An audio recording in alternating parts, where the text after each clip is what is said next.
So, folks, one person who was very happy about Donald Trump's victory was Benjamin Netanyahu.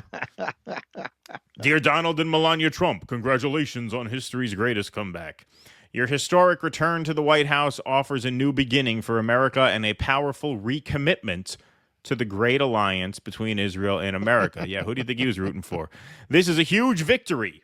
In true friendship, yours, Benjamin and Sarah Netanyahu. There's the picture It's just of the three easier of them when together. you don't have to pretend not to be doing genocide. Right, yeah, exactly. It'll make things a lot easier. In Trump victory, Netanyahu sees himself as the great winner, the Washington Post writes here. Israeli Prime Minister Benjamin Netanyahu rejoiced over Donald Trump's election victory as he banked on resetting relations with Washington and following through on his maximalist aims in the country's multi-front war. Netanyahu congratulated Trump on history's greatest comeback in a post on X Wednesday morning as the results became clear, but before many had made a final call, hailing his return to the White House as a new beginning for America and a powerful recommitment to the great alliance between U.S. and Israel. Later Wednesday, the two men spoke by phone, agreeing to work together for Israel's security and discussing the Iranian threat, according to a statement from the Prime Minister's office. It's time for total victory, crowed Itamar Ben-Gvir, Netanyahu's far-right national security minister, in an address to the Knesset on Wednesday, adding that he was confident Trump would see eye to eye with Israel on all sorts of laws, quote-unquote, that he has been trying to push through, including the death penalty for Palestinians convicted of terrorism, which you could imagine that's basically anything, because they'll throw a Palestinian child in jail for throwing a rock at a tank. Israel Gans, head of a council representing Israeli settlers across the occupied West Bank, celebrated the moment as a historic opportunity for the settlement movement, which has already made significant gains since Netanyahu returned to power in 2022. Netanyahu thinks, quote, he is now the great winner on all fronts, said Gail Talshir, a political scientist from Hebrew University who is in close contact with members of the Israeli defense establishment. Yoel Guzansky, a former official on Israel's National Security Council, said millions of Israelis believe simultaneously that their national survival is at stake as its military confronts Hamas in Gaza, Hezbollah in Lebanon, and Iran and its proxies across the region, and that Netanyahu may be incapable of translating military gains into long-term security.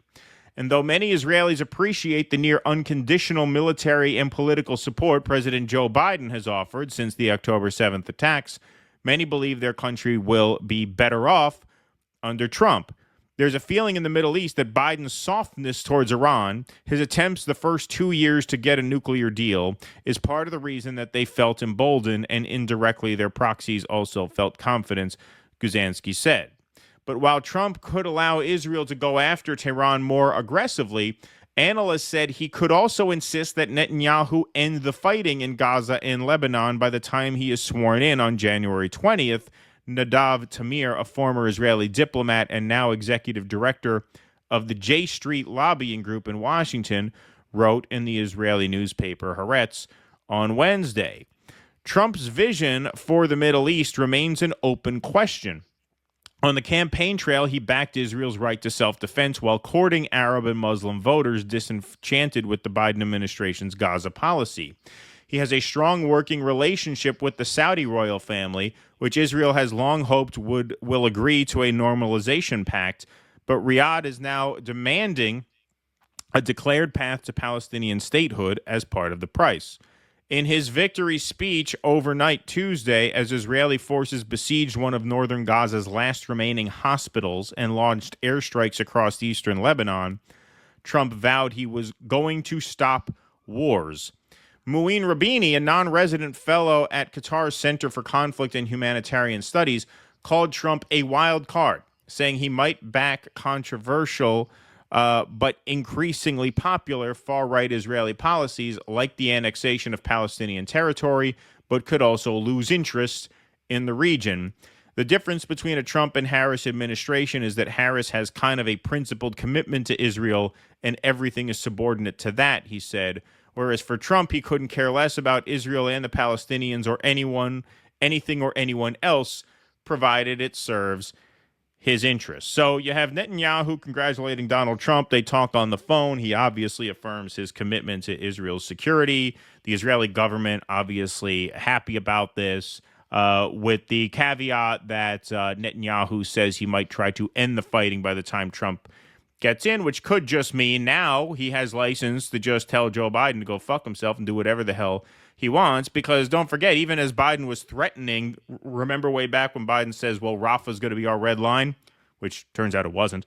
But even if it was, they had already had enough weapons to keep fighting for, I forget the exact figure, but it was months after a weapons pause would have ostensibly been enacted if they crossed the red line, which, again, none of that was an actual red line. The point is, Trump takes over in 3 months. So at this point, the ball is kind of in Netanyahu's court. Like, the relationship between Netanyahu and Trump is now much more important than the relationship between Netanyahu and Biden, since Netanyahu already has the materials he needs to hold him over through January.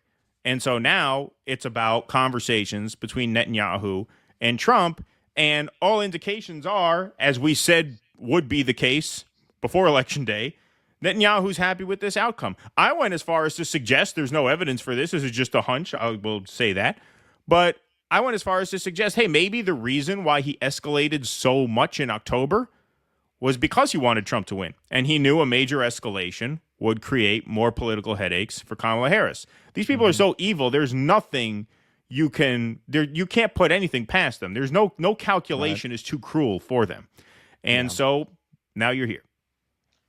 Yeah. I hear Trump is also going to back Gavir, wants to pass a no fixing the tip bill. You can't fix the tip with Jewish restaurant patrons anymore in Israel. Another example of apartheid.